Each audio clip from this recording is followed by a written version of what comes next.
교재 64페이지 보겠습니다. 바울은 빌립보 교인들에게 같은 사랑과 한 마음을 가지고 겸손하게 자기보다 남을 낮게 여기며 서로를 돌볼 것을 요청합니다. 이를 위해 그리스도 예수의 마음을 품어야 합니다. 그리스도는 하나님의 본체이시면서도 자기를 비워 종의 형체를 가지시고 십자가에 죽기까지 복종하셨으며 하나님께서는 예수님을 모든 만물의 주로 높여주셨습니다. 그리스도를 따르는 성도들 역시 하나님께 복종하여 하나님의 흠없는 자녀로 살아가야 합니다. 바울은 이를 위해 헌신하고 있습니다. 오늘 본문에서 빌립보 교회 성도들에게 사도 바울은 한 마음이 돼서 섬기라 이렇게 권면을 합니다. 옛날에 있던 교회나 지금 있는 교회나 다 죄인들의 모임입니다. 죄인들의 모임이라는 말은 교회에 들어오기만 하면 모든 상처가 다 치유가 되고 은혜로운 것만이 아니라 다 부족하고 다 죄인들이 모이다 보니 서로 그 안에서 또 다른 갈등이 일어날 수도 있고 시험이 들 수도 있고 어려움이 들 수도 있지요. 자, 그런 빌립보 교회를 향해서 사도 바울이 어떻게 권면하는지 오늘 본문 말씀을 한번 살펴보겠습니다. 자, 1절 말씀 보시면 그러므로 그리스도 안에 무슨 권면이나 사랑의 무슨 위로나 성령의 무슨 교제나 긍휼이나 자비가 있거든. 그러니까 빌립보 교회 안에서 성도들끼리 교제하는 모임, 우리로 말하면 구역 예배가 있거나 아니면 남녀 선교회가 있거나 중보기도 팀이 있거나 전도대가 있거나 어떤 모임이 있을 때 어떻게 해야 되느냐. 자, 2절부터 4절까지 말씀 우리 함께 읽어봅니다. 시작. 마음을 같이하여 같은 사랑을 가지고 뜻을 합하며 한 마음을 품어 아무 일에든지 다툼이나 허영으로 하지 말고 오직 겸손한 마음으로 각각 자기보다 남을 낮게 여기고 각각 자기 일을 돌볼 뿐더러 또한 각각 다른 사람들의 일을 돌아보아 나의 기쁨을 충만하게 하라. 아멘. 교회 안에 모임이 있을 때 어떻게 해야 되느냐? 여러분 읽으셨지만 2절부터 4절에 온갖 좋은 표현은 다 있습니다. 같이 하라, 같은 사랑, 한 마음, 겸손, 남을 낮게 여기고 다른 사람 돌아보라. 그런데 이 구절을 그 원문으로 분석해 보면 좀 다릅니다. 제가 다시 한번 읽어보면 2절에 그런 모임이 있을 때 마음을 같이하여 같은 사랑을 가지고 뜻을 합하여 한파며 한 마음을 품어 4절 맨 마지막에 나의 기쁨을 충만하게 하라. 구조는 그렇게 됩니다. 그러니까 바울이 무슨 말을 하느냐 하면 교회 안에 무슨 모임이 있느냐, 근데 교회에 자꾸 갈등이 생기고 시험이 들고 아픔이 있느냐. 2절에 한 마음이 되라. 한 마음이 되어야 빌립보 교회 편지를 쓰는 내 마음의 기쁨이 충만해질 것이다. 제발 교회에서 갈등 일으키지 말고 뒤에서 험담하지 말고 서로 정죄하지 말고 한 마음이 돼서 내 기쁨을 충만하게 해주시면 좋겠다. 그러니까 2절 다음에 4절이 연결되는 거죠. 나의 기쁨을 충만하게 하라. 어떻게? How?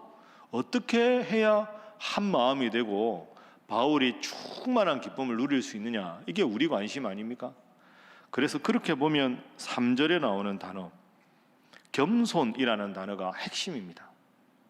마음을 같이하여 같은 사랑을 가지고 뜻을 합하며 한 마음을 품어 나의 기쁨을 충만하게 하라. 어떻게 하면 그게 되느냐? 3절 아무 일에든지 다툼이나 허영으로 하지 말고 오직 겸손한 마음으로 각각 자기보다 남을 낮게 여기라. 그러니까 3절에 자기보다 남을 낮게 여기라, 4절에 자기 일뿐 아니라 다른 사람들의 일을 돌아보라. 이건 같은 표현이죠. 그러면 마음의 태도는 뭡니까? 겸손입니다. 겸손해야 한 마음이 되고 내가 겸손해야 내 일뿐 아니라 다른 성도들의 상황에도 아픔에도 관심을 가질 수 있다. 그러니까 바울은 제일 강조하는 단어가 교회 안에 한 마음이 되는데 뭡니까? 겸손입니다. 그래서 오늘 첫 번째 기도 제목은 늘 겸손한 삶을 살게 하소서 하는 것입니다. 늘 겸손한 삶을 살게 하소서. 그래서 앞으로도 우리가 모임이 있을 때 1절부터 4절 말씀이 참 중요한데, 이 많은 표현 중에 핵심은 겸손이다. 겸손해야 한 마음이 되고, 겸손해야 자기보다 남을 낮게 여길 수 있고, 겸손해야 내 일뿐 아니라 남의 일도 돌볼 수 있다. 여러분, 가정에서도 사랑하는 가족들끼리도 때로는 마음이 안 맞을 때가 있고 조금 다툴 때가 있고 그렇지 않습니까? 갈등이 없는 가정은 없습니다. 갈등이 없는 교회도 없습니다. 갈등을 잘 해결하느냐 해결하지 못하느냐의 문제일 뿐이지 갈등이 없을 수는 없습니다. 바울은 어떻게 하면 갈등을 해결할 수 있느냐? 겸손만이 유일한 해결책이다. 내가 내려놓으면, 내가 양보하면, 내가 좀 억울해도 참으면 다 해결될 문제인데 그게 아닙니다. 여러분, 가끔 이렇게 교회가 큰 어려움이 있는 교회가 있거나 아니면 교회 안에 공동체에서 어려움이 있을 때가 있지 않습니까? 그럼 우리가 무슨 일인가 한번 들어봅니다. 예를 들어서 우리 교회가 그런 건 없지만 여러분이 속한 교회 안에 소그룹인데 갈등이 생겼어요. 예를 들어서. 그럼 갈등이 생겼는데 왜 문제가 뭔가 하고 들어보면 이분 이야기 들어보고 이분 이야기 들어보면 갈등의 이유는 신앙적인 게 아닙니다. 그렇죠? 제가 기도가 부족해서 갈등이 생겼습니다. 그런 경우 없습니다. 전부 저분이 내 말을 곡해해서 자존심이 상했다. 저 사람이 말을 너무 막 한다. 그러니까 가만히 보면 신앙적인 이유로 갈등이 일어나는 게 아니라 신앙보다 내 자존심, 내 명예, 이게 훨씬 더 중요해서 마음이 상한 겁니다. 다 내려놓으면 힘들지만 아무 문제가 생길 게 없는데 거기서 서로 맞대응하다 보면 막 갈등이 작은 게 커져가는 거죠. 그래서 바울이 말하는 겁니다. 겸손이 제일 중요하다. 여러분, 또 제일 어려운 게 겸손입니다. 그래서 오늘 본문에 겸손을 강조합니다. 오늘 다시 한번 겸손이라는 단어를 꼭 마음에 기억하시고 다 내려놓을 수 있는 여러분 되시기를 주님 이름으로 축복합니다. 자, 이어서 5절부터 11절 말씀이 나옵니다. 너희 안에 이 마음을 품으라. 곧 그리스도 예수의 마음이니 그는 근본 하나님의 본체시나 하나님과 동등됨을 취할 것으로 여기지 아니하시고 오히려 자기를 비워 종의 형체를 가지사 사람들과 같이 되셨고 사람의 모양으로 나타나사 자기를 낮추시고 죽기까지 복종하셨으니 곧 십자가에 죽으심이라. 이건 예수님께서 계속 낮아지셨다 하는 거죠. 하늘 보좌에 계시다가 낮아지시고 낮아지시고 낮아지셨다. 근데 반전이 일어납니다. 9절. 이렇게 낮추신 예수님을 하나님이 지극히 높여주셨다. 하늘에 있는 자들과 땅에 있는 자들과 땅 아래에 있는 자들로 모든 무릎을 예수의 이름에 꿇게 하시고 모든 입으로 예수 그리스도를 주라 시인하여 하나님 아버지께 영광을 돌리게 하셨느니라. 예수님은 한없이 낮아지셨다. 그 낮아지신 예수님을 하나님께서 높여주셨다. 이게 뭡니까? 겸손의 제일 좋은 모범이라는 거죠. 그래서 아까 3절의 겸손, 겸손이 힘듭니다. 어떻게 자존심을 다 내려놓습니까? 이렇게 빌립보 교인들이 물을 거 아닙니까? 예수님은 낮아지셨다. 낮아지신 만큼 하나님께서 예수님을 높이셨다. 이걸 지금 이야기하고 있습니다. 특별히 이 빌립보서 2장 5절부터 11절은 매우 중요합니다. 아마 제 생각에 초대교회, 예를 들어서 여러분이 타임머신을 타고 가서 AD 30년대, 40년대, 50년대에 사는 초대교회 성도들이다. 예수님 돌아가신 게 AD 한 30년 정도 됩니다. 정확하게 따지면. 그런데 우리가 마태, 마가, 누가, 요한복음 중에 최초의 복음서가 기록된 게 아무리 빨리 잡아도 60년대 말입니다. 그러니까 30년부터 60년대까지 최소한 30년 동안은 우리가 아는 복음서가 없었습니다. 그럼 예를 들어서 사도 바울의 전도를 받거나 누구를 전도받아서 내가 예수님을 믿게 됐는데, 예를 들어 내가 AD 40년에 예수님을 믿는 성도가 됐다. 우리가 아는 이 마태복음, 마가복음에 아무것도 없습니다. 예수님을 믿고 싶은데 예수님에 대해서 아는 게 없잖아요. 그런데 예수님을 구원자로 믿으면 교회에 와서 제일 먼저 받는 게 뭡니까? 세례를 받죠. 그럼 세례를 받아야 되는데 예수님에 관해서 체계적으로 정리된 글들이 많이 없어요. 예배 드릴 때 설교 듣는 거 외에는 아무것도 없고, 예수님이 어떤 분인가 알고 싶은데, 그리고 세례를 받으려면 예수님에 대한 신앙 고백을 해야 될 거 아닙니까? 그때 했던 고백이 5절부터 11절입니다.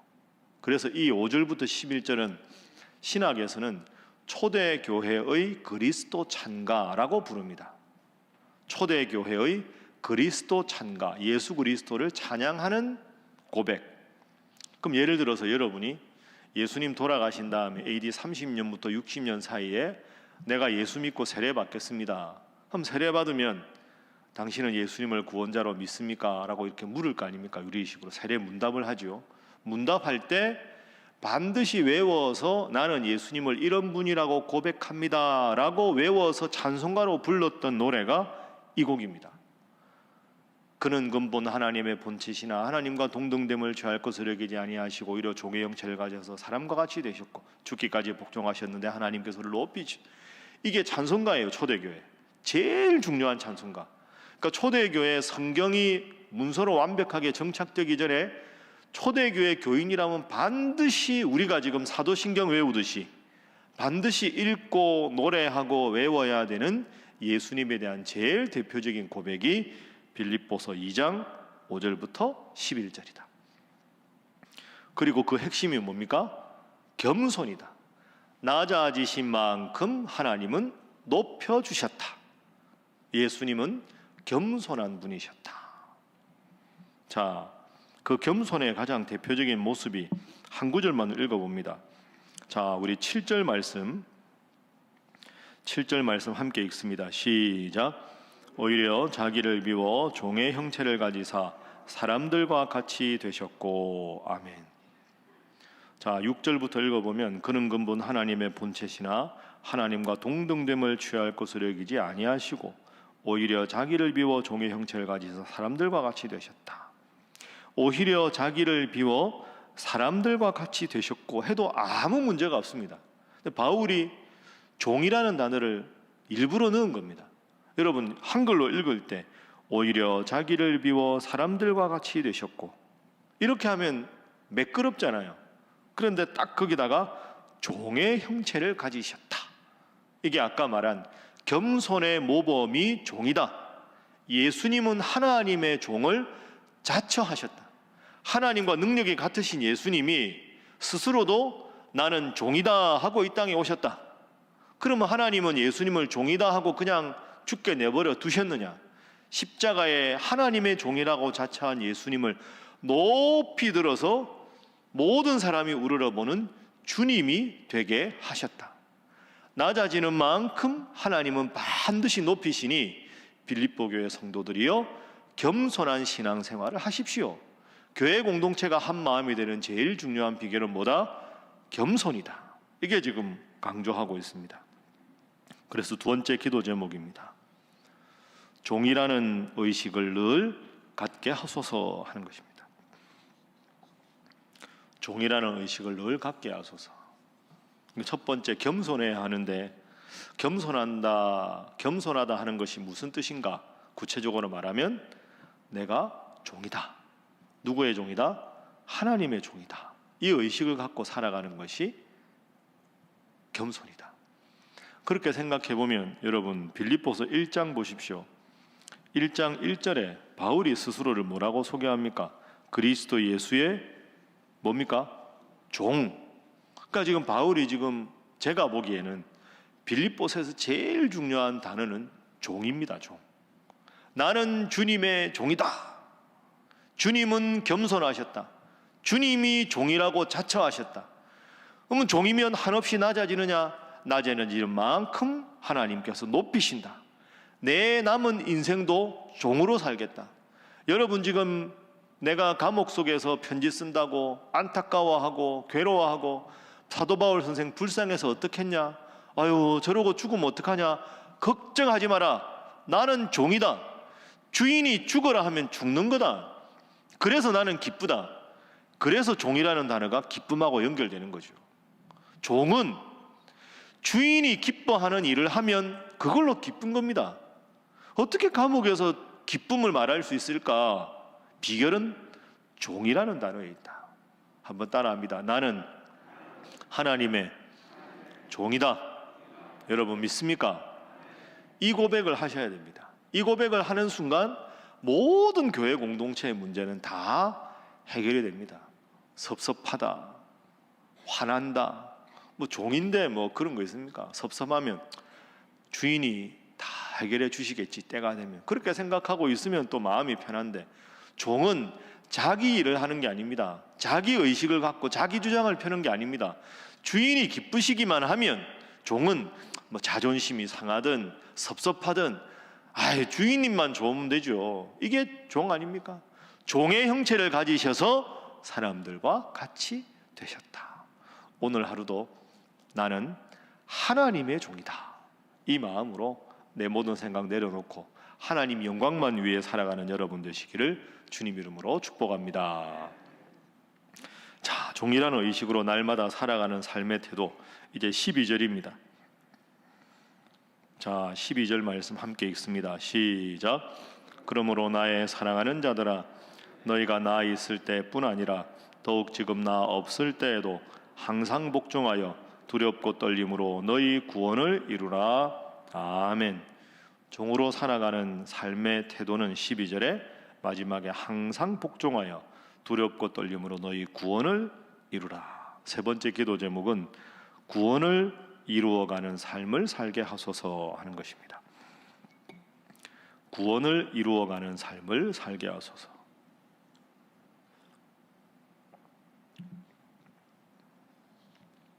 구원을 이루어가는 삶. 읽으면서 궁금하시죠? 아니, 나는 이미 예수님을 믿고 구원을 받았는데 바울이 무슨 구원을 이루라고 하느냐? 구원 받았는데, 교회에서 지금까지 배운 건 나는 구원 받았다고 생각했는데, 구원을 이루라 하는 것은 아직 완성되지 않았으니까 매일 이루어 간다 하는 거 아닙니까? 구원을 받았는데 구원을 이루어 가라, 이게 무슨 말이냐? 자, 여러분, 이게 쉬운 것 같은데 아주 복잡한데요. 제가 간단하게 한번 설명을 해보겠습니다. 구약 성경에 보면 모세가 하나님을 이스라엘 백성들을 애굽에서 출애굽을 시켜서 목적지가 어디입니까? 가나안 땅입니다. 그러면 출애굽기에서 출애굽했습니다. 애굽에서 나와서 가나안 땅으로 갑니다. 얼마 기간이 걸립니까? 40년이 걸립니다. 그러면 애굽에서 탈출해서 광야에서 있었던 이야기가 출애굽기, 레위기, 민수기, 신명기 아닙니까? 그 다음에 가나안 땅 들어가는 이야기가 여호수아서. 자, 그러면 이스라엘 백성들이 하나님께서 10가지 재앙을 내리셔서 애굽에서 나왔습니다. 애굽으로부터 해방이 된 거죠. 애굽은 영적으로 죄 아래에 있는 우리 모습입니다. 사탄의 지배하에 있는 모습. 예수님을 믿어서 이제 사탄의 자녀가 아니라 하나님의 자녀가 되었습니다. 더 이상 죄의 종이 아닙니다. 애굽에서 나왔습니다. 이런 의미에서는 내가 이미 구원을 받은 겁니다. 그런데 문제는 가나안은 영적으로 말하면 천국이거든요. 천국. 여러분 지금 천국 가셨습니까? 천국 가면 새벽기도 못 나오잖아요. 아직 천국은 안 갔습니다. 그러니까 애굽에서는 나왔는데 가나안 땅은 나아가고 있는 거죠. 죄의 종으로부터는 구원을 받았는데 저 천국의 영원한 하나님과 함께 하기에는 아직까지 삶을 살고 있다. 그럼 지금 우리가 사는 삶은, 이 세상의 삶은 1번 애굽, 2번 광야, 3번 가나안. 여러분은 지금 어떤 상태입니까? 광야입니다. 광야. 그러니까 애굽에서부터 나왔다, 구원을 받았다. 바울이 오늘 본문에서 구원을 이루라 하는 것은 가나안을 향해서, 천국을 향해서 날마다 겸손한 삶을 살아서 다 함께 천국에 가자, 이런 뜻입니다. 그러니까 구원을 받았다 하는 것의 근거는, 기준은 애굽이고, 구원을 이루라 하는 것은 넓게 보면 가나안 땅 천국 갈 때까지 믿음 생활을 잘 하자, 이런 뜻입니다. 어떻게 하면 잘 하느냐? 오늘 본문 2장에서는 겸손해라. 겸손해서 주인이신 주님께만 영광을 돌리고 살아가는 삶을 잘 살아야 구원을 이루어가는 삶이다.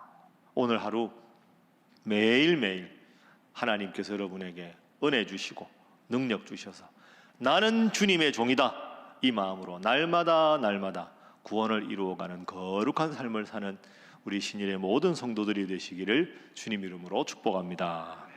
기도하겠습니다. 하나님, 오늘 빌립보서 2장 말씀을 통해 겸손을 배웠습니다. 내가 오직 물질의 종이 아니라, 권력의 종이 아니라, 누군가에 매여 있는 것이 아니라 하나님의 영광만을 위한 하나님의 종임을 다시 한번 깨닫습니다. 겸손하게 하시고 종의 정체성을 가지고 저 천국에 이를 때까지 날마다 날마다 구원을 이루어가는 하나님 자녀다운 겸손한 삶, 거룩한 삶을 살아가는 저희들 되게 하여 주시옵소서. 그리하여 그러한 종의 본분을 잊지 않고 살아갈 때 주인이신 하나님께서 기뻐하셔서 내 인생에 복을 주시고 은혜를 주시고 기쁨을 주셔서 날마다 날마다 주님과 동행하는 성도가 되게 하시고 우리 신일교회가 되게 하여 주시옵소서. 함께 기도합니다. 주여 믿습니다. 주여 믿습니다. 주여 믿습니다.